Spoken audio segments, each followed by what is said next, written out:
this panel is really about being able to look at the events that are happening in Denver that sometimes we just don't know about. So we have some amazing event organizers that are here today that I'm super excited to share with you guys. Here at Colorado Startups, our mission and our goal is to be able to create community by being able to kind of have you guys know these people so then we can build amazing partnerships together. So thank you guys so much for being here. And the first thing that I would love to do is I would love you guys to introduce yourself. But the question that I want you to ask at the end is, what was your first event that you went to when you came to Denver?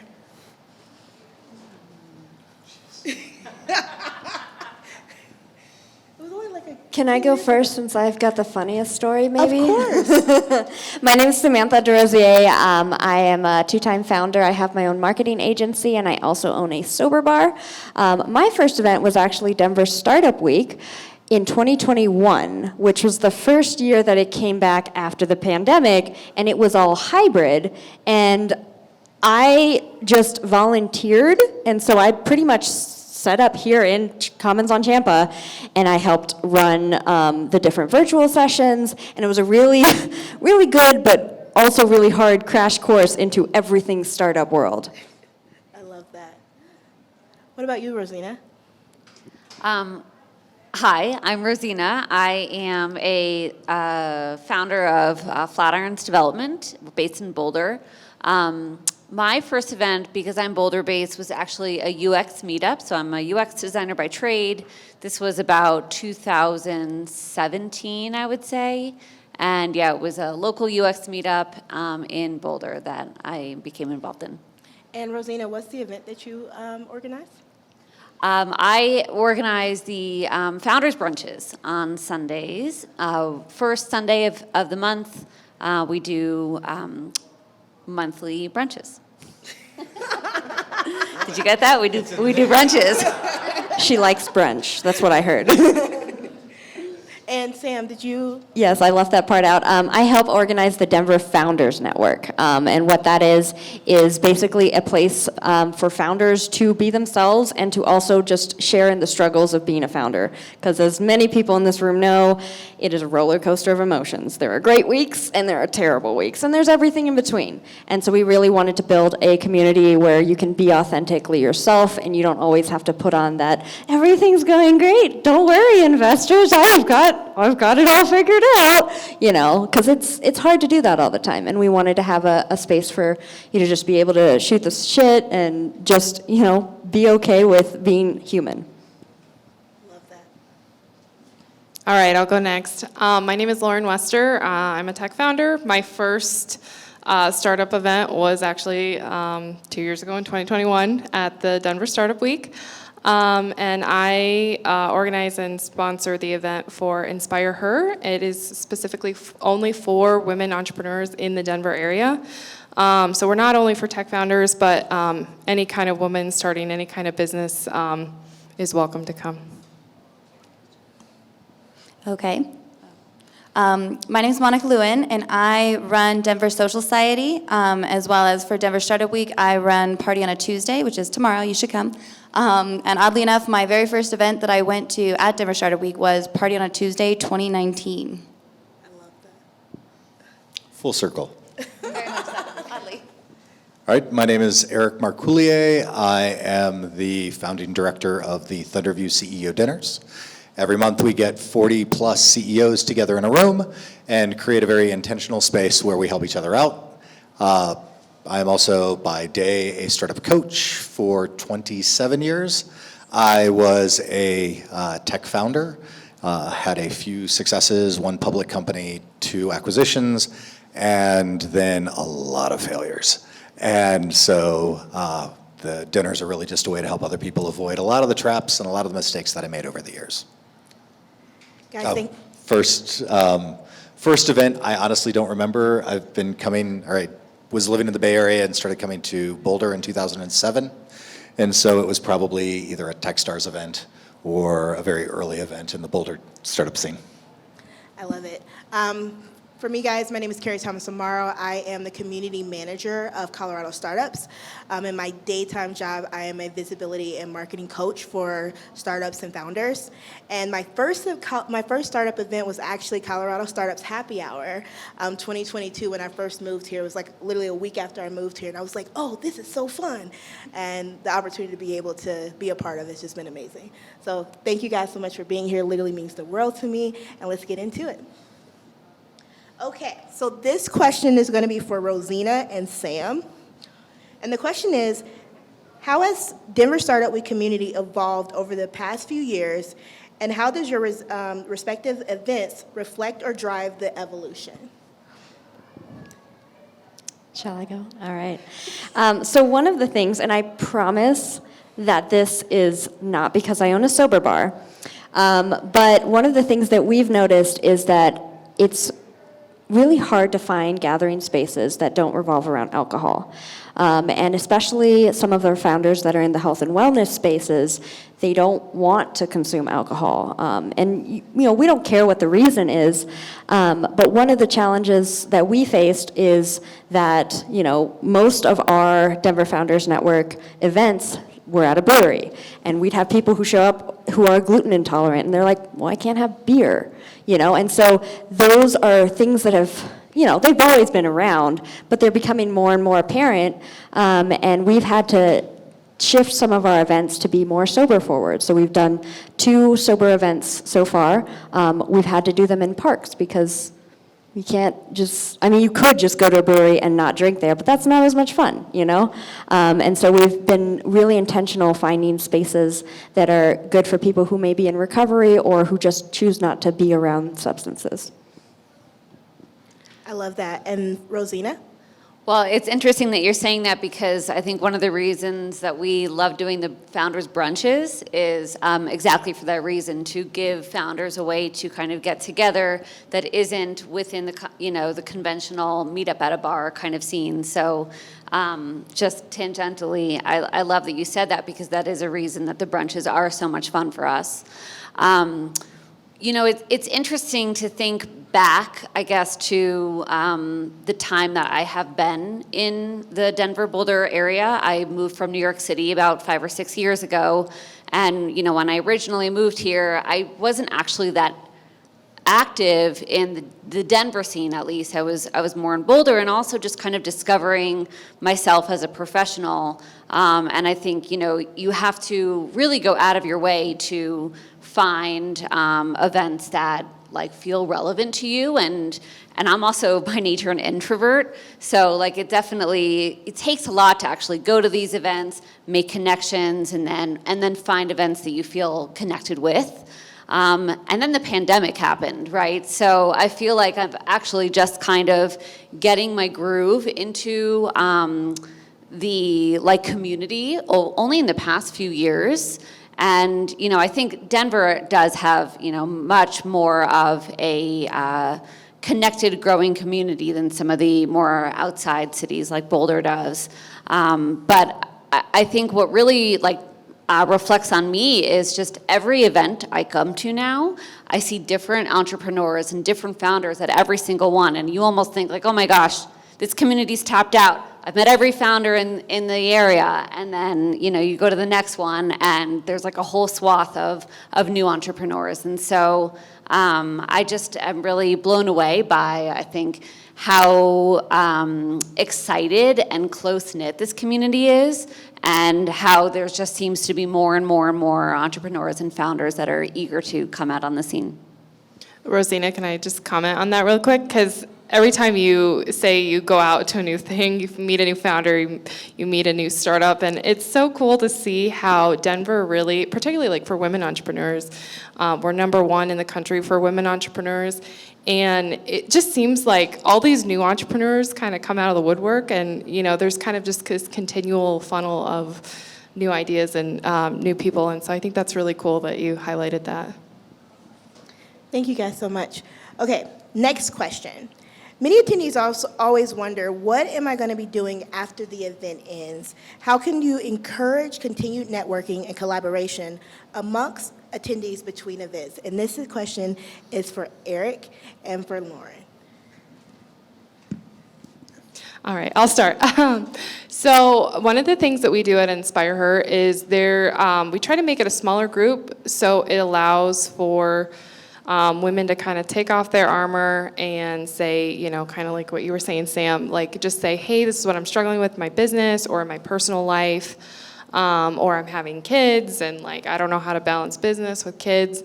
And so we try to keep it smaller. We try to keep it more intimate. Obviously, as we grow, we're going to have to figure out how that fits into, I guess, our growth trajectory for the group. But I think it's really good to meet people one-on-one and like start fostering those relationships. And then, you exchange numbers and you talk kind of throughout the week or, hey, I'm having this problem.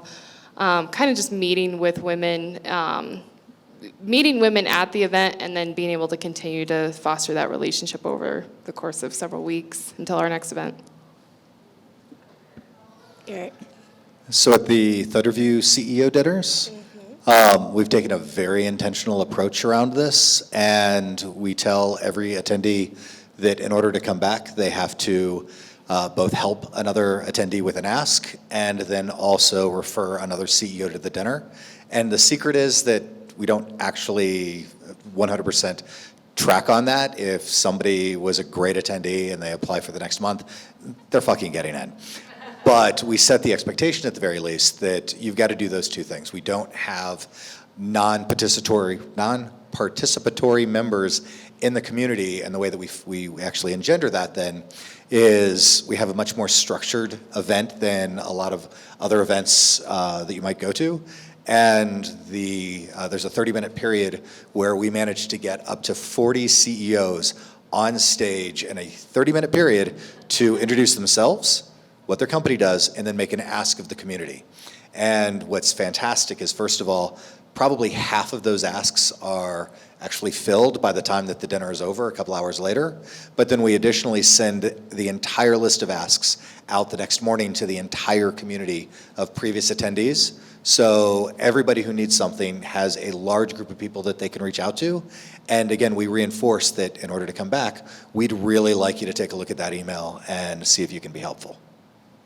I love that so much. I feel like and I'm going to piggyback and actually create another question from this, but I would love to know one of your success stories that you've seen that's been like, oh my gosh, wow, from a CEO dinner. So two things pop up, one that was a success story and one that was just audacious as hell. A success story that I just found out recently was that one of our attendees from a couple of months ago, their first term sheet came from somebody that they was connected to somebody that they met at the dinner, and they had specifically said, we're looking for pre-seed connections, and the universe responded. And then secondarily, somebody came to the dinner and they run a mental health product for firefighters, and she is running or having a big conference, I think, next month, and she knew that, not Gary Sinise, thank you, Steve Buscemi was a firefighter prior to being an actor, and he had been at Ground Zero at 9/11, and so she asked if anybody knew how to get in touch with him because she wanted to speak, and somebody actually did know Steven, and so the connection was made, which is pretty freaking cool. You can ask for anything at one of these dinners, and somebody's probably going to have a connection. That's so cool. Success stories also, I would love to ask Sam and Monica, any success stories you guys have seen from your events? The one that comes to mind is actually, I won't name them, but last year we had a founder in our community who tried something pretty audacious and failed pretty publicly. And one of the things that they said to me at the beginning of this year, 6-ish months later, was how much they appreciated the community, that they could have such a public failure and have a number of people reach out to them and be like, hey, how are you doing? No, not the business. We know what's going on with the business. How are you doing? Because at the end of the day, that's what matters, is you as a human. Like, yes, we're trying to do these audacious things. We're trying to change the world a lot of times, but if you don't take care of you and you don't have community that helps to take care of you, like, you can fall flat on your face, and sometimes it's really hard to get back up. So that was one of my favorite stories, is just how appreciative that founder was about the response that the community gave to them after they tried and failed. So I do a lot of different types of events, but I do big, small, etc. But I really love doing happy hours because sorry for the drinking thing, but like it's more casual and it's like I feel like people are less guarded when they do those, and like about a few years ago, I went to a ton of like networking things, entrepreneur things. I was just trying to meet as many people as possible. I just moved back to Denver, so that was my focus. And I was doing happy hours just randomly every few months, and there was. It was an event that was for like entrepreneurs and like people at a certain stage, and there was one woman who like her and I connected because we had a very in-depth conversation about how hard it is to be a female founder, and she was heavily in tech too, and that's much harder. But so she was telling me she was very stressed out, and like she was really trying to make a connection to VCs, and she had all these different plans she was doing. And I told her, I said, look, I have no idea if I can help you, but I'm having a happy hour next month, and just come, I had no idea who's going to show up at that point. It was kind of like coming out of COVID, so like you never actually know. But anyway, so she came, and again, someone I didn't invite, someone else invited, ended up like connecting with her and like really kind of helped her through her pain point. So I mean, like I would say that there's different types of people. Like the introverts, they will, they find it easier to connect, virtually, on Slack, things like that. Whereas extroverts, it has to be kind of more of an in-person thing. That's one thing I love about events, especially in this community, is that, having that face time with people, I think that, just builds so many connections you don't expect. So that's my success story. Thank you, guys. Okay, so as you guys know, we're at Denver Startup Week, so I would love to know any advice that you would give someone to be able to dive deeper into the startup scene. Rosina. To dive deeper in the startup scene for newbies. Dive deeper into the startup scene for newbies. I mean, I would just be open-minded. I would say yes to everything. That's one thing I really forced myself to do when I first moved here, was any opportunity that seemed like remotely within my realm of interest or expertise, I would just force myself to go. And some of those would be hits and some would be misses, but the hits would connect me to somebody else and would lead to something else. And so you truly never know, what I think is going to resonate with you the most, but I think just be open to as many opportunities as possible and go to as many things as possible, and until you figure out what you're liking. Monica, what do you think? So I definitely agree with you, and I'm going to kind of piggyback on it. But I assume that you guys have all seen the movie Yes Man. And I think that, if you really want to get to know people, if you really want to, get involved with Denver Startup Week, I mean, it goes by fast, it's very short, and I think that, the best use would be to just fill your schedule as much as possible, meet as many people, and then also, have a plan for going forward, people you meet, be like, hey, I wanted to go to coffee next week, for me, it would be like, I'm going to this event or throwing this event, do you want to come with me, just having kind of a second step so you don't lose that connection, I think that's really valuable.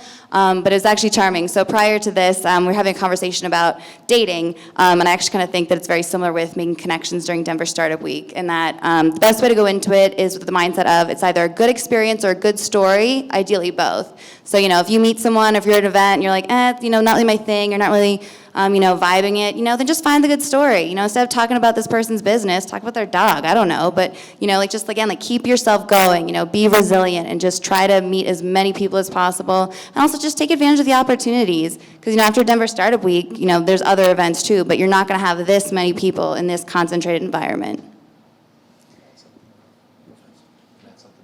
Of course.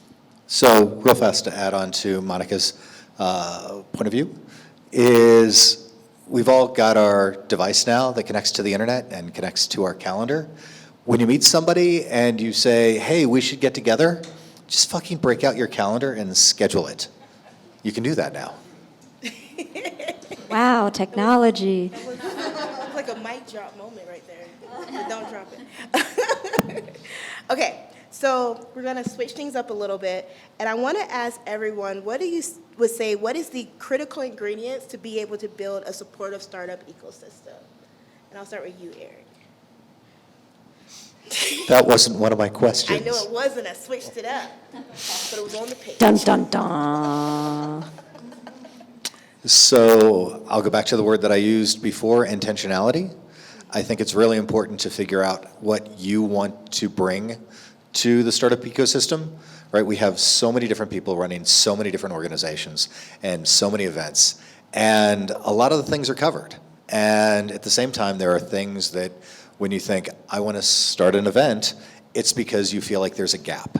And to be able to say, this is what I think would be really wonderful to bring to the community, and then design everything around that. Right? I don't know that we need just another open to everybody happy hour. I think we've got several happy hours that are much more intentional than that. So instead of just saying, hey, I want to run something, it's what's that opportunity to do something that's really unique? The whole ask and referral, I didn't come up with that. I stole that from somebody else in the Bay Area because it sounded like a great way to build a community that supports one another.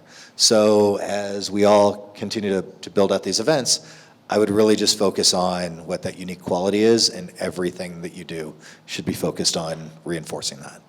That was so good, and you didn't even have it prepared. Rosina. Just made me smart. I feel like, sort of to Eric's point, it's like, what can you bring to the community that's missing?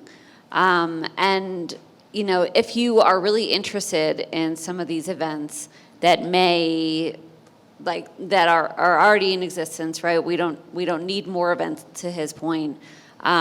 Maybe you have an idea of how it can be stronger, or maybe you want to partner with them or sponsor them or get involved in some other way. So there's all other kinds of ways to support the community and be part of that ecosystem.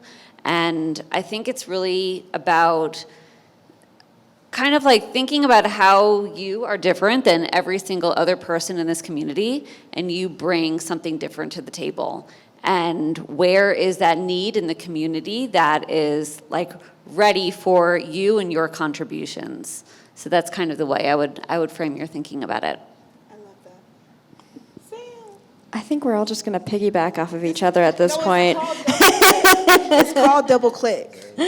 Kind of the same thing. There's a lot of events already happening, but also I'm pretty sure all of these events are put on by volunteers, and we are all also founders, and we are tired.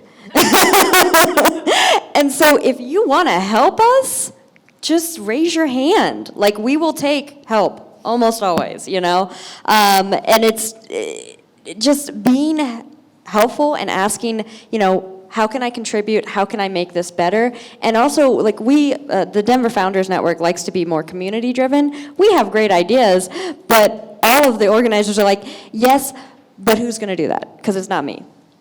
Because I have 2 businesses to run. Like, I'm not, no. Boundaries are important, you know? So if you want to help, just volunteer. Just, you know, go up to the people you know who organize these things and be like, hey, I really love the concept. I really love that you're bringing XYZ to the community. How can I support that? How can I help? And we will almost definitely have an answer for you. All right, I think I have a little bit of a different take on this one. Give it to us. So contributions to the startup community in Denver, I think the biggest thing sometimes that Eric brought up earlier that founders need or startups need is just a connection. Like, hey, I know you're connected with this VC. Can you give me a warm introduction, right? Sending that quick 5-minute email. I think oftentimes those little things can compound to make a big impact for someone or make a big impact for someone's startup.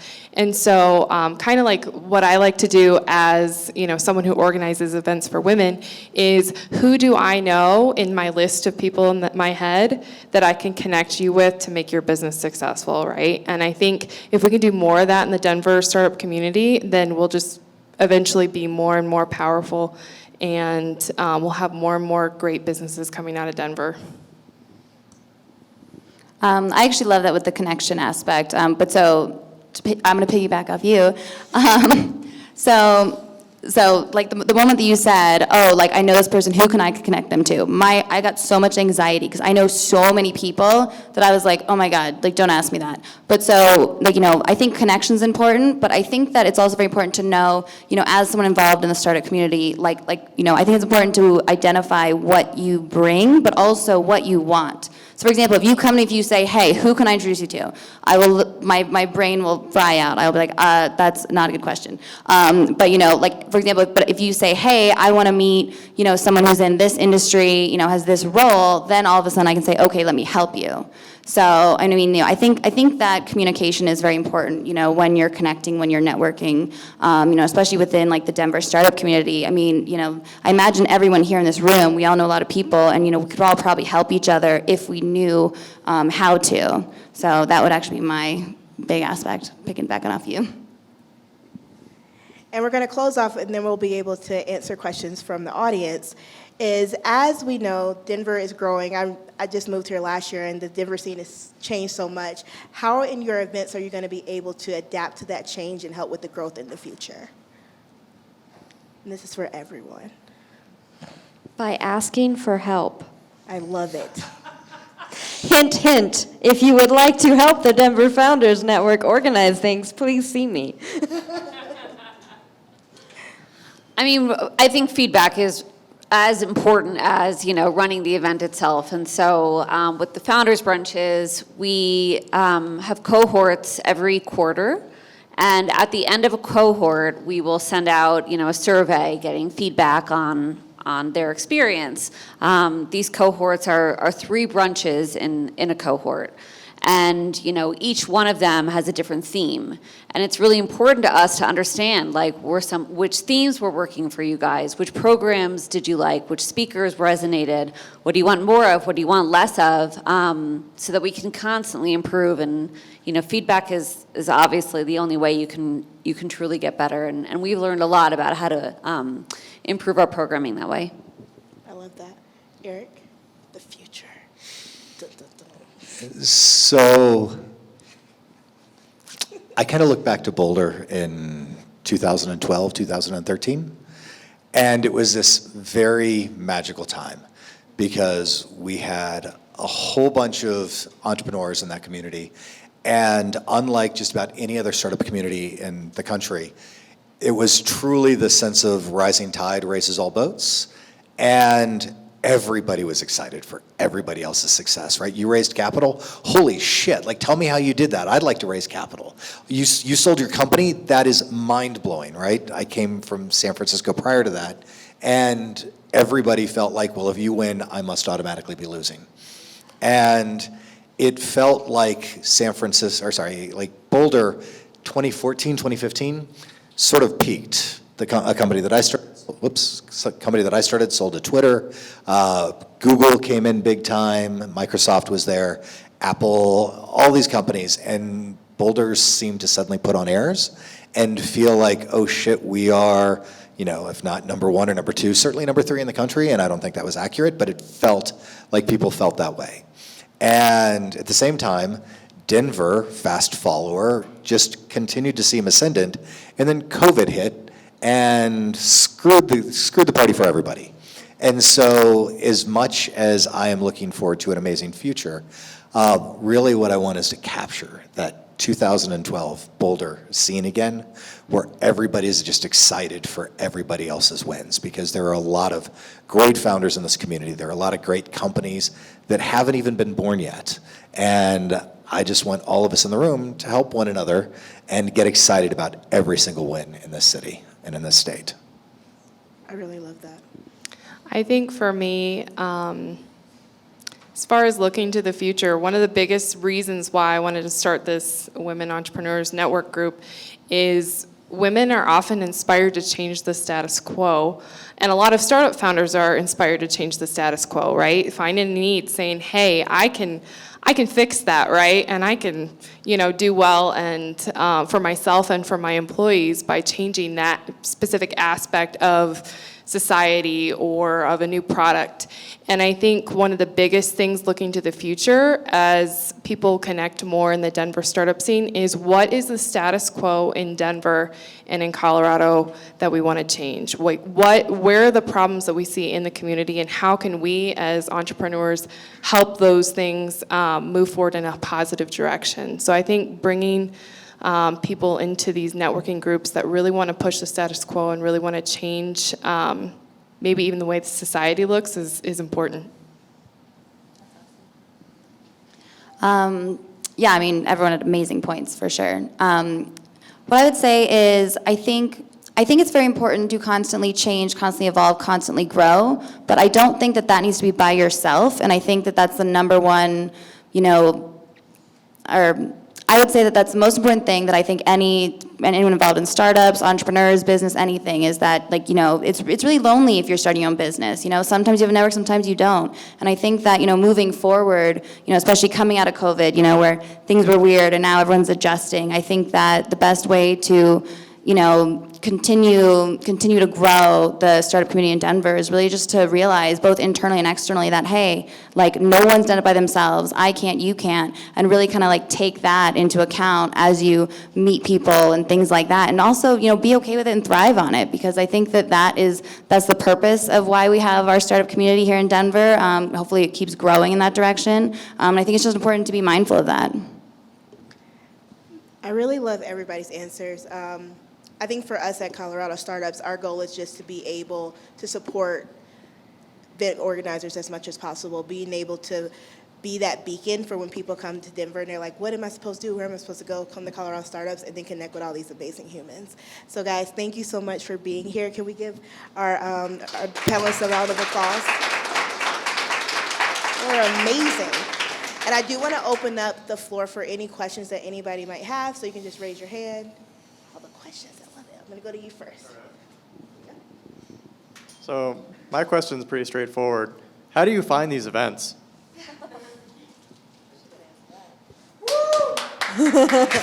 So you can go to coloradostartups.org, and then you can actually download the event calendar. We have a Google Calendar with all of our events on it, so you'll never miss a hike, a brunch, a happy hour, a dinner. There's also a Slack group that has an events channel. Yes, everyone And a join the Facebook Slack group, right? Yeah, join the Slack group, join the Facebook group, join the LinkedIn group. join all the Colorado groups. Startups. Hang out with us on Instagram. We're around. Hi, thank you guys for being here. This was a great discussion. My name is Monica. I own an event staffing company as well. We do event staffing for planning social events, corporate events, and weddings. So I would love to help you, so I'll talk to you after. But my question is twofold. When it comes to funding or venture capital for new startups, do you guys have any suggestions or best practices of people to contact or where to go? So there's actually a resources page on Colorado Startups that has a lot of information for that. Yeah, the canvas. There are also a ton of nonprofit entities in Denver that can help you down that track. Yeah. I'll add on to that. There are a number of different events throughout the year. The Boulder and I think Denver Seed Angel Forums. There are pitch competitions, and investors tend to swarm around those, whether they're part of the official part of that Seed Angel Forum or they're just looking for early deal flow. So to the other point, there's the calendar, and really just look for things that sound like you're pitching to investors. A lot of startup founders, too, in the Denver area are already connected with VCs. So if you come to one of these events, I'm sure you can find someone that can help you down that path. Thank you so much. So as an ecosystem builder, my question, so I'm in the Springs. So my question is about getting sponsors or corporate partners. How do I get the happy hour that's ongoing that's sponsored by whoever, or just building something that really brings together the many players in the ecosystem that probably want to have that sort of visibility? Rosina? I can speak to this since my company is a sponsor of a lot of these events. What we look for is, events that really align with like our target market as a business. So I would look for businesses who are trying to sell to your target audience for people who would attend those events. Serendipitously, like I was in a pitch meeting with a potential client in Denver, and he said, hey, I run these founders brunches, and so you guys should attend one. And we attended one. We loved it. We connected with a lot of founders. We said, hey, we'd love to sponsor this. So it's really just about inviting these people into your ecosystem, making them see that like they can benefit from it as well, and then forming that partnership from there. I would say, so there's a few aspects of sponsors that I think everyone needs to, understand in general, but outside of that, I think the number one thing is personal connections. So whether it's, kind of the same thing about like, understanding your ask and going to an event and saying, hey, I do this, these are the people that we're targeting, do you want to sponsor? So the number one thing is like, you are the touch point and you are the one that's going to build that relationship. So that's kind of the first step. And the second step is just figuring out, kind of like to her point, is that, what's the value that you're bringing them, but also like are you the right market that they're trying to hit? And I think that if you can answer all those questions, then you will have sponsors out your door. Hi, my name is Kalani Masika, and I don't have a business, or what I'm here for is not the business that I have. I started trying to start a new business, but my question is, if my target market or something like that is not in Denver, like, should I still keep in contact with Denver events? Should I still plan things to include the Denver community? Or like, how do I get to my geographical area?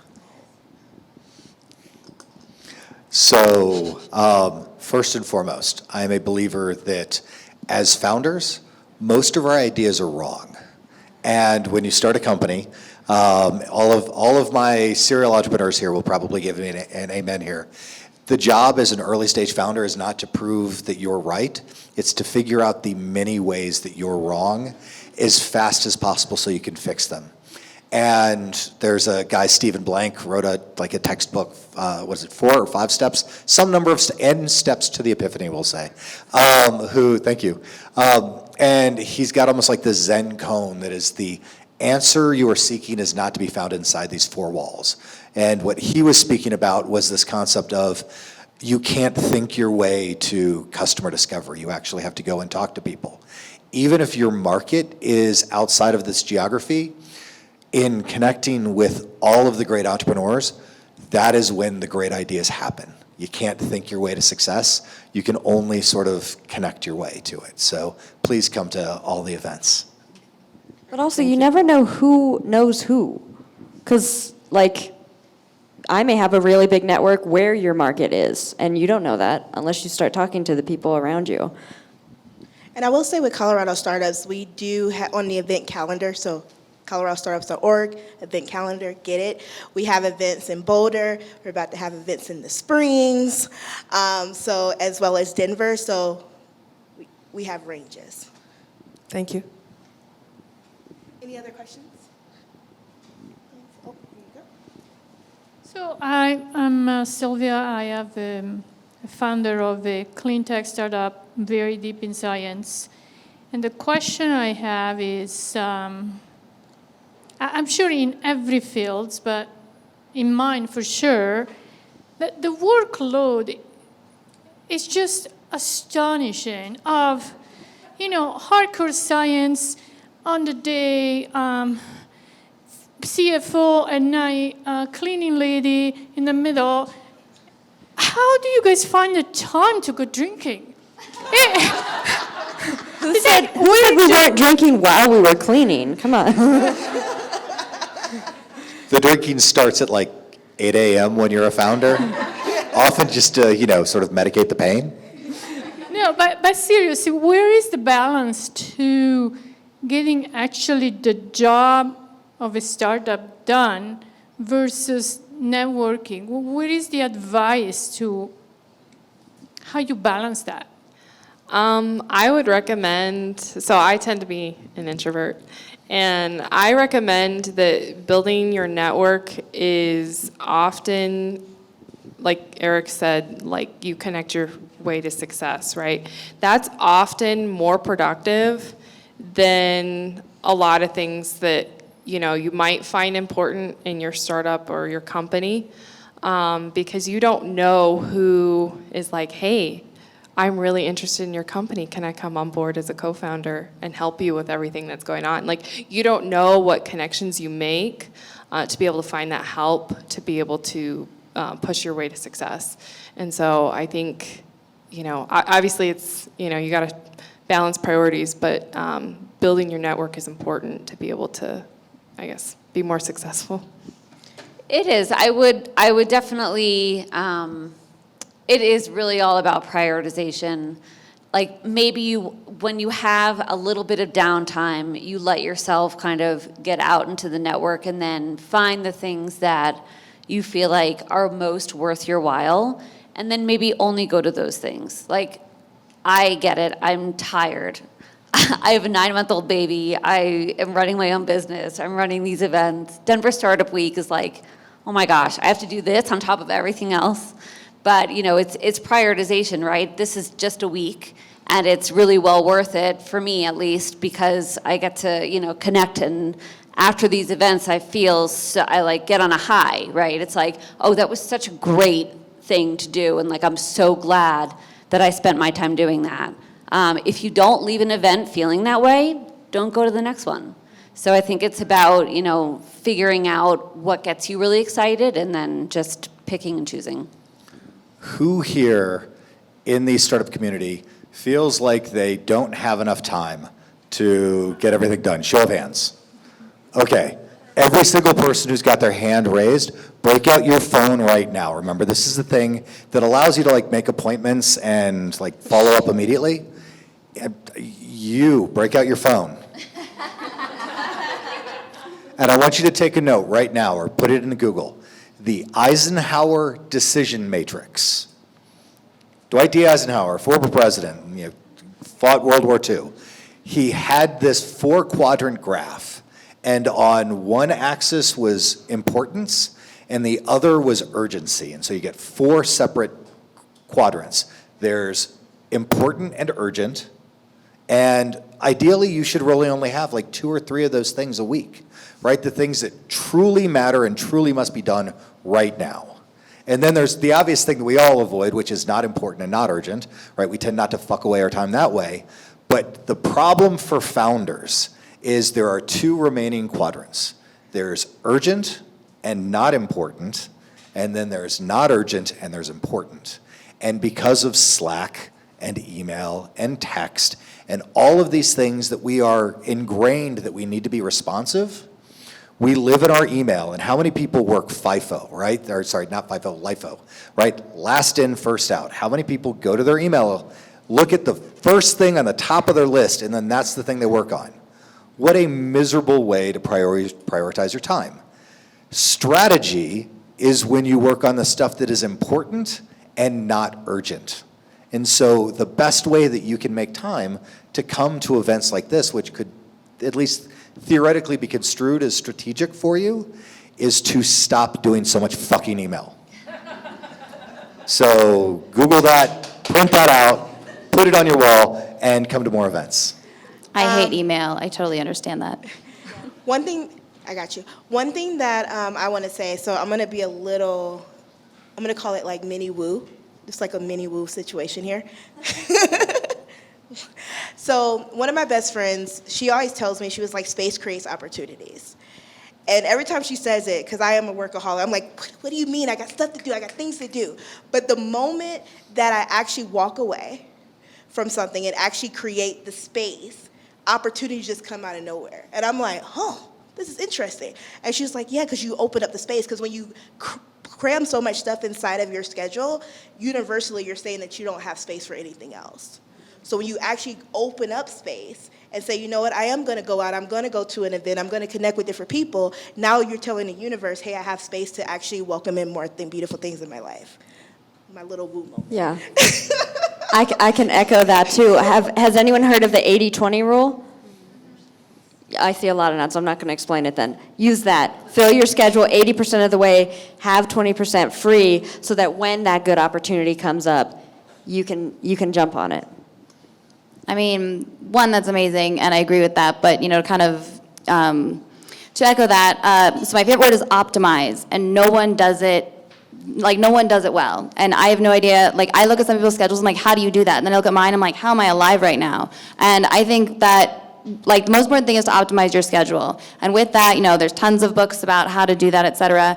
But I think that just focusing on optimizing your time is good, and also the value. For example, Denver Startup Week happens once a year, so you're gonna have events here that are only once a year that you can go to, so that has more value than something that's every month or every week or whatnot. So I think value is important. I think also, again, establishing your target audience, establishing the value that you want, that you're looking for, the value that you bring. I think that'll kind of take all the opportunities and filter out the ones that matter. But also, people stop watching TV. I don't watch TV. I'm telling you, it's the biggest time suck ever. Also, social media, I don't manage my own social media. I literally don't. I outsource so many things that are just time sucks, and I think that, if most people actually looked at a week and what they spent on social media, TV, video games, I don't let myself play those anymore because I love them too much, but, as an example, I think that just even that alone, you will create way more time than any of us ever realized we had.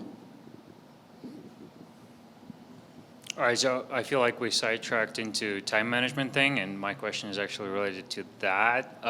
So networking versus getting shit done in terms of for example, I'm in tech, so coding is my thing. There's a software platform, blah, blah, blah. Code needs to be written. It's a one-player game. How do I go about prioritizing? Do I just heavily socialize and find people who are going to, hey, I'm going to code for you, let's go. I'm going to be your co-founder and best friend.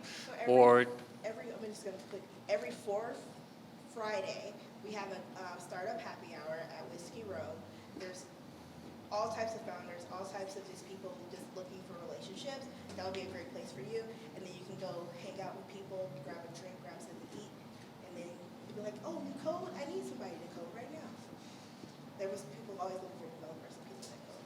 Nice, that's interesting. So, but you personally, all of you, would you prioritize finding good co-founder, building the network, or would you prioritize more just getting the product out of the door by yourself, or So I think a lot of founders struggle with this, particularly first-time founders. I think for a startup, you need to prioritize three big things.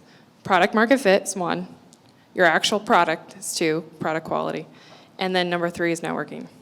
So if you can combine all those three and balance them as because the natural ebb and flow of a startup, you're going to have some days that you're heavy on networking and some days that you're heavy on coding. That's just how it goes. And so if you can kind of get used to the natural ebb and flow of a business, then you're going to be able to be okay, well, I haven't been to a happy hour in 4 months, but that's okay because I've been pushing out these deadlines to get this coding done. So I think that's okay, and founders need to allow themselves to be I'm a little bit unbalanced in one area, but it's just gonna flip back over to the other side. So, and you shouldn't judge yourself for that. It's just the nature of having a startup. That makes hopefully a lot of sense. Thank you. Just so I understand your question, you are starting your own business and you're trying to build it. And you are a one-man show right now. Pretty much.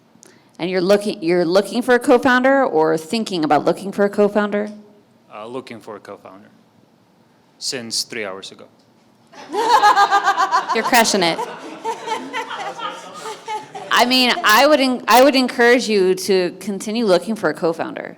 I think a lot of, VCs and investors look to invest in companies run by at least two people. I think it will give, right now, you're very much in tunnel vision, and having another perspective will help you to see much more holistically and probably ask a lot more questions than you've been asking yourself. I can't tell you like how to manage your time, but definitely I would encourage you to find a co-founder if that's what you're looking for. 23%. On networking or? Networking. Okay. No. Why not? No. Why not 24? No. Nobody fucking up here knows, like, how much we should be spending on one versus the other. And that's part of the startup experience. By the time you figure it out, you give that to somebody else to do, and you figure out the next hard thing. And so, fundamentally, if you're, as of 3 hours ago, looking for a co-founder, you're probably not going to find that person in your room. Again, Steve Blank, the answer to our question is not to be found in these four walls. Do more networking. And if you feel like your production is really suffering, do less networking. Over time, you'll figure it out. But I promise you, not one of us up here can give you an accurate percentage. Well, speak for yourself. It also depends on what stage of growth you're in. Like, do you just have an idea, or do you have a product that you're trying to test out into the world? Like, those are very different, like, percentages of networking needed. Because if you need customer feedback, then you should be networking with your customers and figuring that out. So it just really depends. Like most things in life, it depends. I think networking is the most important thing, no matter what your business is. I think it's very much who you know, and you know, like. But the thing is, the person that you want to know could be different. But the people that you know, or like the first people that you meet, those are the ones that can potentially introduce you to the people that you might want to meet later. So I have a funnel. I have a very untraditional version of how I network and what I did. So I'm from Denver, born and raised, left for a while, came back 2019, summer pandemic. And, you know, a lot had changed at that point. And I wanted to, you know, reestablish myself in the city. I wanted to know a lot of people. So I went to everything. I went to everything that my schedule allowed, but like that was the beginning. So I went to everything and I got to meet a lot of other people. And then from that, I was able to figure out, okay, like, you know, now I know these people. All right, like, who do I want to get to know better? You know, like same thing with events. You know, if you go to all the events, then you kind of like figure it out. I think I lost it. Oh, anyway. But yeah, so same thing. So basically, like if you go to all the events, like at the beginning, then you can kind of figure out like where you want to invest more time. But you know, really, like a lot is about your energy too. Like, are you extrovert? Are you introverted? You know, like do you want to meet people in person like this? You know, or like are you more comfortable on a Facebook group or like some kind of digital forum? So I think a lot of it is like figuring out what works for you, but really committing to it and really like you know just again starting out with just understanding you know who's out there, what's out there, and like getting a baseline of your network, and then from there you can decide what direction to take it. Thank you guys so much for hanging out with me. Is there any other questions before we wrap up? You had mentioned like 3 things, and I just was going to ask like, what was the 3, yeah. I would say product market fit, Yeah. product quality, or how you're building your product towards your customer, of course, and then networking would be the third biggest priority. Okay, thank you.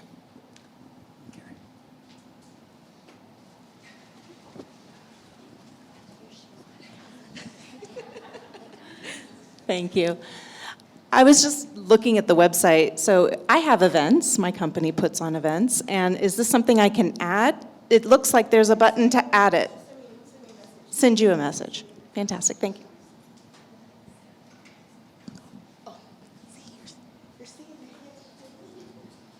All right. Well, I have a similar question like that, right? So your website or your group has a lot of members.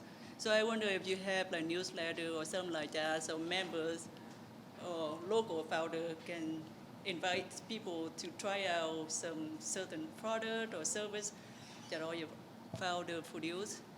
Yeah, try it out for free or something like that. So we do a monthly newsletter where we highlight certain events that we have every month. So every month we send our name. Okay.